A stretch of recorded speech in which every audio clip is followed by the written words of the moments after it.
పహల్గామ్ ఉగ్రదాడి జమ్మూ కాశ్మీర్లోని పర్యాటకులను భయభ్రాంతులకు గురిచేసింది. ఈ ఘటనతో వణికిపోయిన వారంతా వీలైనంత త్వరగా ఆ ప్రాంతాన్ని వీడుతున్నారు.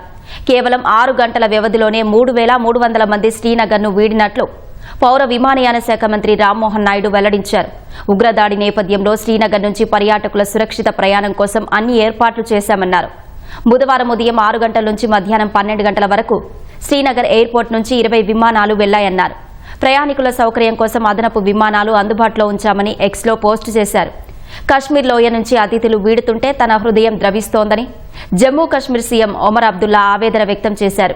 అయితే వారు ఎందుకు వెళ్లిపోవాలనుకుంటున్నారో తాను అర్థం చేసుకోగలనన్నారు. ఉగ్రదాడి అనంతరం 90% జమ్మూ కశ్మీర్ పర్యటన బుకింగ్లు రద్దయినట్లు ఢిల్లీలోని పలు పర్యాటక రవాణా సంస్థలు వెల్లడించాయి. అటు కశ్మీర్లోని పర్యాటక ప్రదేశాల్లో సెక్యూరిటీ గ్యాప్లను భర్తీ చేయాలని సైన్యం, పారామిలిటరీ బలగాలు భావిస్తున్నాయి. ఆయా ప్రాంతాల్లో శాశ్వతంగా బలగాలను మోహరించాలని యోచిస్తున్నాయి.